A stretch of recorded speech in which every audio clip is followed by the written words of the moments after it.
Hello everyone, welcome to my YouTube channel. लेकर आ गई हूँ मैं आप सबके लिए एक न्यू इंटरेस्टिंग सी सीरीज जो कि आपको काफी ज्यादा पसंद आने वाली है। तो स्टोरी कुछ ऐसी है कि हमारी फीमेल लीड जो कि बचपन में काफी ज्यादा ब्यूटीफुल हुआ करती थी, वक्त के साथ और फैमिली रिस्पॉन्सिबिलिटी के चलते अपनी अपीयरेंस पे ध्यान नहीं दे पाती है और देखने में काफी ज्यादा ऑर्डिनरी लगने लगती है। जब सालों बाद वो अपने चाइल्डहुड फ्रेंड से मिलने जाती है तो वो उसे पहचान नहीं पाता, तो वो एम्बेरसमेंट से बचने के लिए अपनी ब्यूटीफुल सी रूममेट कम बेस्ट फ्रेंड को मिला देती है उससे। अपनी आइडेंटिटी वो अपनी बेस्ट फ्रेंड को दे देती है, पर उसकी प्रॉब्लम तो तब बढ़ जाती है जब उसके ऑफिस का बॉस उसका चाइल्डहुड फ्रेंड निकलता है और उसे काफी मशक्कत करनी पड़ती है उसे अपनी आइडेंटिटी छुपाने के लिए। तो ज्यादा बोर ना करते हुए मैं एक्सप्लेनेशन स्टार्ट करती हूँ। तो एपिसोड स्टार्ट होता है और हमें सीन दिखाया जाता है हमारी फीमेल लीड जैन को, जो कि काफी खुशी खुशी अपने जॉब पे जाती है और हमें हमारी फीमेल लीड के बारे में पता लगता है जो कि काफी ज्यादा हेल्पिंग नेचर की है, हार्ड वर्किंग है, प्योर हार्टेड है और कभी भी किसी भी काम को करने से बिल्कुल मना नहीं करती है। वहीं दूसरी तरफ उसकी बेस्ट फ्रेंड क्याओ को दिखाया जाता है जो कि अपने अमीर दोस्तों के साथ अपनी बर्थडे पार्टी एंजॉय कर रही होती है। वो जैन को कॉल करके जल्दी से आने के लिए कहती है और जैन यहाँ अपने काम में बिजी होती है क्योंकि वो नाइट शिफ्ट कर रही थी। तो ये बात जानने के बाद क्याओ उस पे काफी ज्यादा भड़कती है कि जल्दी से यहाँ आओ, मेरी बर्थडे है और तुम जॉब कर रही हो। इधर क्याओ के फ्रेंड जो है वो उसके लिए एक बड़ा सा केक ऑर्डर करते हैं। केक को देखकर क्याओ खुश तो होती है लेकिन वो सबको मना कर देती है कि आइंदा से मेरे बर्थडे पे केक मत लाना, मैं सिर्फ एक स्पेशल पर्सन के हाथ का ही केक खाती हूँ। दूसरी तरफ उसकी पार्टी में आए हुए लड़के उसको महंगी महंगी गिफ्ट देकर पटाने की कोशिश कर रहे होते हैं और वो सबके गिफ्ट्स को ऑब्जर्व कर रही होती है कि कौन अच्छा लाया है, बट वो सिर्फ एक लड़के का रोज एक्सेप्ट करती है। मतलब वो काफी सिंपल माइंडेड है। उसे अपने बर्थडे में जिसकी याद आ रही थी वो थी जैन, जिसको वो सबसे ज्यादा मिस कर रही थी, अकेला फील कर रही थी। इस भरी हुई पार्टी में अमीर लोगों के बीच में भी उसको घुटन फील हो रहा था। इसी गम को दूर करने के लिए वो काफी ज्यादा ड्रिंक करना स्टार्ट कर देती है। दूसरी तरफ हमें जैन को दिखाया जाता है जो कि क्याओ का बर्थडे केक लेकर आ रही होती है। जब वो वहाँ केक लेकर पहुंचती है तो पार्टी ऑलमोस्ट खत्म हो चुकी थी। तो वो स्टाफ से पूछने पर उसे पता लगता है कि सब लोग कहाँ गए उसे नहीं पता, पर वो जैसे ही क्याओ को कॉल करती है तो वो सोफे के पीछे ड्रंक हालत में पड़ी हुई थी। तो वो क्याओ से पूछती है कि बाकी दोस्त कहाँ हैं उसके जो उसकी पार्टी में आए थे। तो क्याओ कहती है कि उसने भगा दिया क्योंकि उसे जैन के हाथ का केक खाना था। तो जैन उसे एक केक दिखाती है कि उसके लिए स्पेशली बनवा के लाई है और वो काफी खुश हो जाती है, उस केक को हग कर लेती है। क्याओ जैन के आने के बाद काफी ज्यादा खुश हो गई होती है और अपने केक से भी काफी ज्यादा प्यार कर रही होती है। घर जाते टाइम पे वो दोनों रास्ते में काफी ज्यादा मस्ती करते हैं। घर पहुंचकर जैसे ही हुई जैन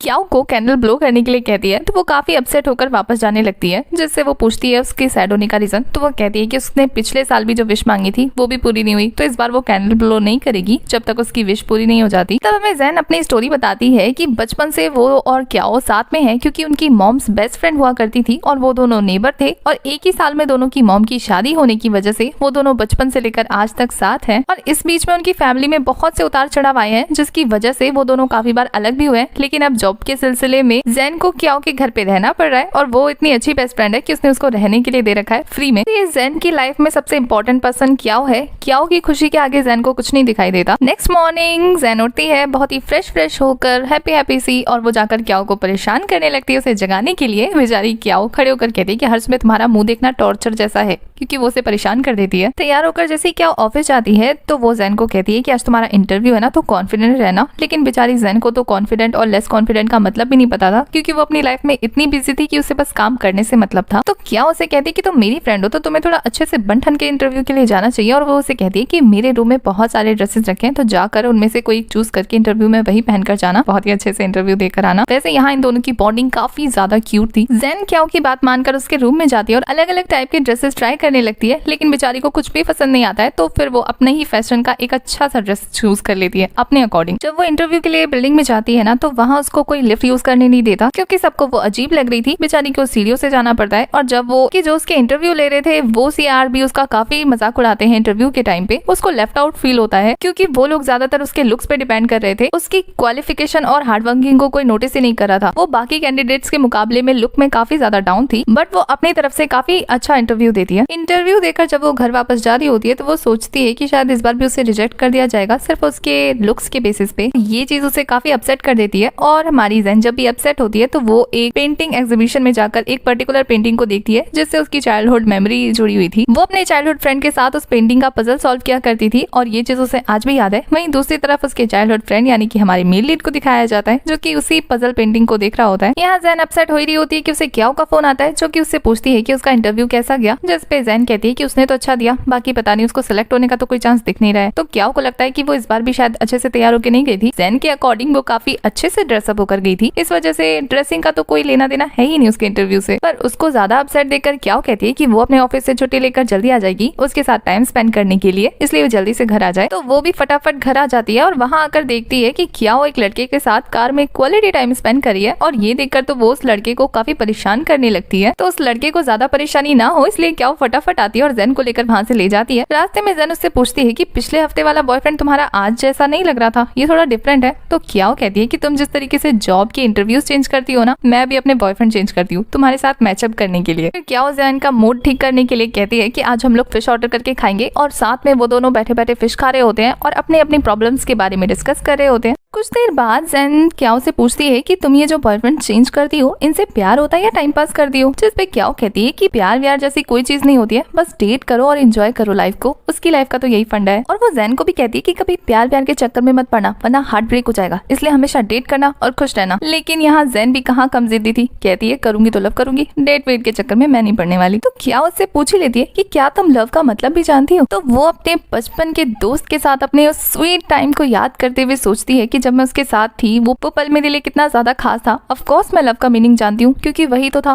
मैं वहाँ उस लाइफ में बैक जाना चाहती हूँ क्योंकि मैं 12 सालों से उससे नहीं मिली और मैं 12 सालों से उसका वेट कर रही हूँ। सेम वही बचपन की मेमोरीज यहाँ हमारा male lead by how you याद कर रहा होता है, मतलब उसे भी जैन आज तक याद है। और वो बचपन का गोलू बोलू सा लड़का अब एक स्मार्ट बॉय बन गया है, जो कि बहुत मुश्किल से जैन का ईमेल आईडी ढूंढकर उसे मेल करता है कि वो वापस आ रहा है उसकी कंट्री में और उससे मिलना चाहता है 12 सालों बाद। दूसरी तरफ जैन को जैसे ही ये मैसेज मिलता है ना, उसे तो यकीन ही नहीं होता और वो दौड़ के जाती है क्याओ के पास और उसे बताती है कि तुम्हें पता है मुझे किसने मैसेज किया। क्याओ तो कह देती है नहीं मुझे बिल्कुल नहीं पता, जब तक तुम नहीं बताओगी कैसे पता लगेगा। जैन उसे कहती है कि वो ही बचपन का गोलू बोलू सा मेरा फ्रेंड याद है। तो वो काफी सोचने के बाद भी उसे याद कर लेती है क्योंकि उसने ज्यादा टाइम तक उस बाई हाउ को नहीं देखा था। तो जैन उसे बताती है कि जब तुम्हारी फैमिली ने अपना अपार्टमेंट मूव किया था हमारे घर के बगल से, तब वहाँ पर बाई हाउ आया था और मेरी दोस्ती उससे हुई थी। तुम तो कभी कभी आती थी ना मेरे घर, इसलिए तुम्हें ज्यादा नहीं पता। क्या उसकी बात पे काफी शांति से रिएक्ट करते हुए कहती है तो हाँ वो अब 12 सालों बाद आ रहा है तो क्या। जिस पे हमारी जैन कहती है कि वो काफी एक्साइटेड है, उससे मिलना चाहती है, क्या करूं। तो क्या कहती है जाओ और जाके मिल लो। जिस पे जैन कहती है कि वो उसके लिए काफी स्पेशल है, कुछ स्पेशल सोचना पड़ेगा ना। और ये जानने के बाद कि जैन कितनी ज्यादा सीरियस है उस फैटी को लेके, क्याओ तो अपना सर पकड़ लेती है। इधर क्याओ अपने और बाई हाउ की फर्स्ट बचपन वाली मीटिंग को याद करके काफी खुश हो रही होती है। वो कितनी ज्यादा एक्साइटेड है उसे लेकर। सिग्नल पे क्रॉस करते टाइम पे वो अपनी बचपन की मेमोरी को याद कर रही थी कि बचपन में फैटी को रोड क्रॉस करने में काफी मुश्किल होती थी। तब वो उसका हाथ पकड़कर जैसे ही रेड लाइट ग्रीन होता था वो उसे सेफ का सिग्नल देकर अपने साथ खींच के लेके जाती थी और उसने अभी तक ये सारी बातें याद करके रखी हुई है। नेक्स्ट सीन में वो क्याओ के पास जाती है और उसे बताती है कि मैंने फैटी को हाँ बोल दिया मिलने के लिए और मैं उससे मिलने वाली हूँ। तो ये जानने के बाद क्याओ कहती है कि ना तुम उसको लेकर सीरियस हो, बल्कि तुमने मुझसे बिना पूछे उसे मैसेज कर दिया मिलने का। अगर तो वो कोई गुंडा बदमाश निकला तो क्या तुम्हें कोई फिक्र नहीं है। जिस पे हमारी जैन कहती है नहीं उसे कोई फिक्र नहीं है क्योंकि वो उसका बचपन का दोस्त है, बुरा थोड़ी ना होगा। इस बात पे क्याओ को इतना गुस्सा आता है कि वो कहती है कि मैं तुम्हारे साथ जाऊंगी फॉर सिक्योरिटी। रात को वो सच में उसके साथ जाती है और उसे कहती है कि तुम उसके साथ टची टची मत होना, मैं तुम पर नजर रखूंगी दूर से और मेरे बिना इशारे के ना कहीं हिलना भी मत। और उसे काफी सिखा पड़ा के भेज देती है। यहाँ जैसे ही जैन ब्रिज पे आती है उसे एक फैटी लड़का दिखता है और उसे लगता है कि यही बाई हाउ है और वो जाकर उसके साथ मिलने लगती है। जब दूर से क्या उन दोनों को देखती है तो वो सोचती है कि ये फैटी तो 1000 साल में भी नहीं बदलने वाला है। और जब वो दूर से जैन और उस फैटी को देखती है ना तो वो कहती है कि ये दोनों तो अभी से टची टची होने लग रहे हैं और फिर वो उन पर गौर से नजर रखने लगती है। यहाँ तक कि वो जैन को हिलने भी नहीं देती है उसके साथ कहीं पे। फिर उस फैटी के साथ टाइम स्पेंड करते करते जैन को पता लग जाता है कि ये बाई हाउ नहीं है और सच में उसे बाई हाउ का कॉल आ जाता है और उसे पता लग जाता है कि वो गलत लड़के के पास आ गई है। दूसरी तरफ बाई हाउ उसके सामने से गुजर जाता है लेकिन उसे पहचान नहीं पाता, पर जैन जब उसे देखती है तो पहचान जाती है और पीछे हट जाती है उसके सामने आने से। दूसरी तरफ बाई हाउ जैन को देखकर भी इग्नोर करके आगे बढ़ जाता है क्योंकि उसे लगा था कि जैन ये वाली जैन नहीं है और सामने बैठी हुई क्याओ को देखकर उसे लगता है कि ये जैन है और वो उसके पास चला जाता है। बेचारी सदमे में ही खड़ी रह जाती है कि ये उसके साथ क्या हो गया। उसका बचपन का एक ही दोस्त था, वो भी उसे पहचान नहीं पा रहा है क्योंकि वो अब अगली बन गई है। इसलिए जब वो बाई हाउ को क्याओ के पास जाते हुए देखती है तब उसका माथा ठनकता है और वो होश में आती है। इधर बाई हाउ जैसे ही क्याओ के साथ बात करने जाता है, क्याओ को तो पता नहीं था ये कौन है, तो वो उसे इग्नोर करने का ही सोचती है। लेकिन जैसे ही उसे जैन की कॉल आती है तो उसे बात करने पे पता लगता है कि ये उसका दोस्त है। यहाँ जैन क्याओ से काफी रिक्वेस्ट करती है कि वो जैन बनकर बाई हाउ से मिल जाए क्योंकि वो अगली है और वो उसे पहचान नहीं पाया। तो जैन के काफी रिक्वेस्ट करने पर क्याओ मान जाती है और जाकर बाई हाउ से ऐसे बात करने लगती है कि वही जैन है और उसे जाकर कहती है कि तुम काफी पतले हो गए हो ना इसलिए तुम्हें पहचान नहीं पाई। लेकिन बाई हाउ कहता है कि तुम तो अभी भी वैसी की वैसी हो, मैं तो तुम्हें दूर से ही पहचान गया। और ये देखकर कि कहीं उसका भांडा ना फूट जाए, क्याओ फटाफट वहाँ से कॉल का बहाना लगाकर जाने का ट्राई करती है। पर बाई हाउ क्याओ में काफी ज्यादा इंटरेस्ट ले रहा था ये सोचकर कि वो जैन है और दूर से जब जेन ये सारी चीजें देख रही होती है तो उसे काफी हर्ट हो रहा होता है। और इसी के साथ हमारा फर्स्ट एपिसोड हो जाता है खत्म। आगे के एपिसोड्स के लिए आपको चैनल को सब्सक्राइब करना है, बेल आइकन प्रेस करना है, जिससे आने वाली वीडियोस की अपडेट आपको मिलती रहे। साथ ही वीडियो से रिलेटेड कोई भी इन्फॉर्मेशन चाहिए तो इंस्टा का लिंक आपको डिस्क्रिप्शन में मिल जाएगा। तब तक के लिए बाय, टाटा, टेक केयर।